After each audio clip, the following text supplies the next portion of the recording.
Wow, your Filipino accent is so sexy. Say it again. Toothbrush. Trending online ang kakatuwang videos gaya nito, Baby Owl. kung saan pinapakitang Filipino accent sa pamamagitan ng pagbigkas ng English words. I give you more. Sige nga, pasample nga mga kapuso. Diabetes. Deodorant, Tissue. biscuit, Sauce.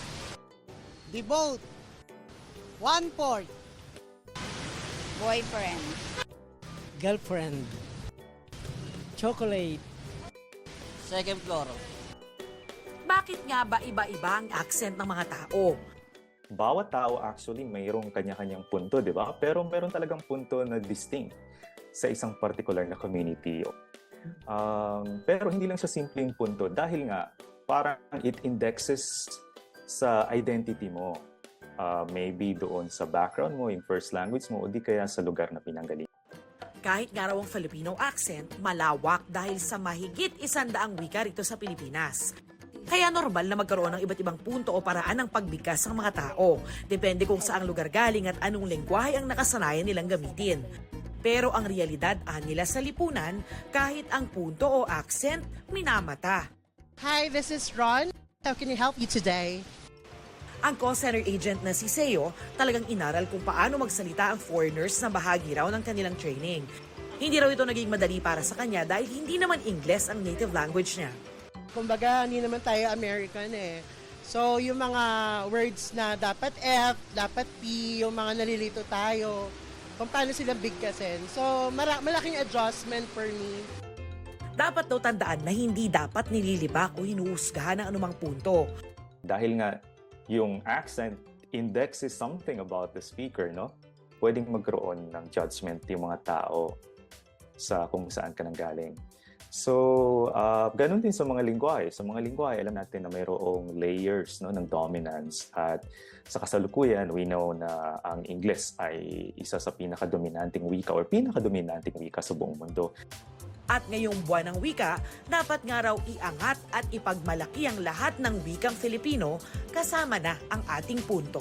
I think dapat nating tignan yon na magandang bagay kasi the fact that we are manifesting different accents, ibig sabihin buhay na buhay yung diversity, no, ng mga wika natin sa Pilipinas. I love you. Mahal kita. Kapag food trip ang usapan, hindi mawawala ang Binondo. Pero bukod sa mga kilala na at binabalik-balikan ditong pagkain, must try din ang bagong mga must-eats dito ngayon. Kung mahilig kayo sa bicho-bicho at yak, magugustuhan nyo raw itong milky version ng bicho-bicho. Very creamy, hindi matamis, masarap, swak sa panlasa. Ito masarap siya, hindi siya normal na bicho-bicho. Mas masarap tong milky, mas malasa. Creamy, powdery, crunchy, sarap, first time. Patok din dito ang Java rice na hindi basta-basta dahil ang toppings gawa sa veggie meat. At para mas maging malasa, may itlog din ditong isinasama. 60 pesos lang yan kada serving. Unique siya. Pwede rin itong sabayan ng kanilang grilled veggie sausage at grilled rice cake. Kung ang hilig naman ay dumplings at fried siopaw, pinipilahan din ang bagong bukas na fried dumplings at fried siopaw na ito. Ang kaibahan daw nila, mas maraming sangkap na gulay at siguradong bagong luto. Ang crispy fried dumplings, 100 pesos para sa 6 na piraso. 30 pesos per piece naman ang pan-fried bun. Nakakabenta raw sila araw-araw ng nasa 1,000 nito. Authentic? Malasa. Babalikan? Of course. No words. Out of this world. Out of this world. Sobrang sarap. At to cap off ang inyong Binondo trip, subukan ang Binondo-inspired ice cream sticks na ito na gawa sa totoong mga prutas. May mango at strawberry flavor na tiyak na makakapawi sa pagod sa halagang 100 pesos. Hanap mo ba ay asong charming o kaya naman ay makulit na muning? perfect sa iyo ang celebration ng National Aspen Day ng Animal Kingdom Foundation.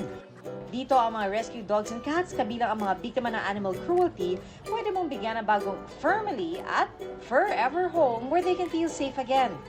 Kailangan po syempre meron tayong capability to take care of the dogs. Kailangan din meron silang capacity for the veterinary sa vet clinics. Si Dindo, certified dog lover na looking forward na makasama sa kanyang hobby ang new adopted dog. Gusto ko rin siya makalaro. Buti nga, meron na ngayon ako uli. I'm so happy. Si Raquel naman tila na love at first sight sa asong si Mori. Parang tinatawag ako ni Mori. Tapos, parang gusto ko na siyang i-adopt. Nag-aalaga talaga kami. Mahilig kami sa mga dogs. Gaya nila, forever home din ang nahanap na asong si Dolly. Isa siya sa Posionista Dogs sa cute paanda ng Philippine Animal Welfare Society. Nirescue siya ng POS sa Aklan dahil may nagbuhos ng mantika, kumukulong mantika sa mukha niya. Nung nakita namin na pinapaampun siya sa POS, naulog na lang yung loob ko. Gaya ni na Poker and Derby na kapwa na rescue mula sa sinalakay ng Pogo Hub sa Porac. From Pogo to Poging Doggo. Okay na sila for adoption ngayon. They've been neutered, spayed. Naka-recover na sila from their malnutrition and yung mga sakit-sakit na nakuha nila dahil hindi sila pinakain for like 1 week.